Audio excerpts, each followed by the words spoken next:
Je pense que si la France a osé, surtout un gouvernement socialiste, a osé refuser le visa à une personnalité comme Aminata Traoré, c'est extrêmement grave. Moi je pense que le gouvernement français doit être au-delà de ce genre de prise de position basique. Je pense que la liberté d'expression est une des valeurs fondamentales de toutes les formes de démocratie. Et je respecte sa position. Mais personnellement, moi je pense que le Mali était arrivé à un niveau où on n'avait pas d'autre option. C'est-à-dire, nous étions dans une situation où l'armée de notre pays était complètement défaite et les islamistes qui ne respectent absolument rien, qui violent des femmes, des enfants, qui ont tué des gens, qui ont lapidé des personnes, qui ont coupé des mains. Ce sont des actes barbares et totalement inqualifiables et allaient occuper entièrement notre pays. Il n'y a pas de débat en dehors de la relative question de Kidal, où l'armée française est restée trop longtemps et l'armée malienne n'a pas eu accès et qui a créé de nouveaux problèmes de tension entre le mouvement Touareg et l'armée malienne. Je pense que c'est le seul point de discussion aujourd'hui au niveau de la société civile. Mais les gens, globalement, sont d'accord avec l'intervention. Il n'y a jamais eu, je pense, de contestation au sein de la société civile sur cette question-là.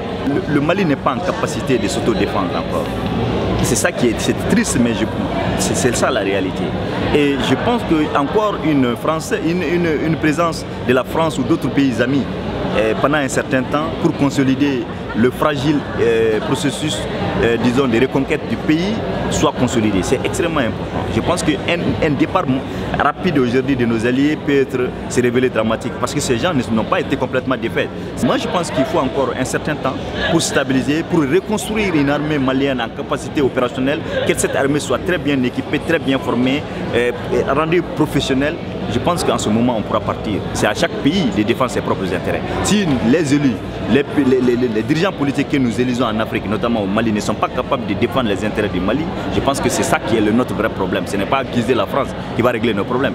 Nous devons être capables de nous mobiliser aujourd'hui pour avoir des nouveaux dirigeants politiques, cette fois-ci vraiment soucieux de l'intérêt de nos pays. Parce que si nous sommes arrivés à cette étape, parce que nous sommes passés par une phase de mauvaise gouvernance généralisée, banalisée, des systèmes de corruption où tout a été corrompu, y compris l'armée. Donc c'est ça qui nous a amené dans les problèmes dans lesquels nous sommes. Aujourd'hui, il faut assainir la situation et ça dépend en grande partie des Maliens. Ce n'est pas l'extérieur qui va régler ces problèmes. La société civile malienne est très dynamique, très bien organisée. Elle fait des prises de position qui sont des prises de position responsables. Mais jamais nous n'avons été considérés à hauteur de souhait par les régimes politiques qui se sont succédés. Aussi bien le régime d'Alpha Oumar Konaré que surtout ce régime totalement corrompu et pourri d'Amadou Toumani Touré. Donc je pense que ce sont ces problèmes-là qui nous ont amenés dans la situation actuelle. Ils n'ont jamais écouté la société civile. Nous avons toujours tiré la sonnette d'alarme sur toutes les questions, les politiques incohérentes qui ont été menées.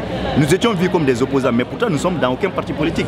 Donc pour nous, effectivement, aujourd'hui, il s'agit de reconstruire une conscience populaire au niveau de nos pays pour que les gens comprennent que la carte d'électeur, quand il y a un bon système électoral, peut changer la donne.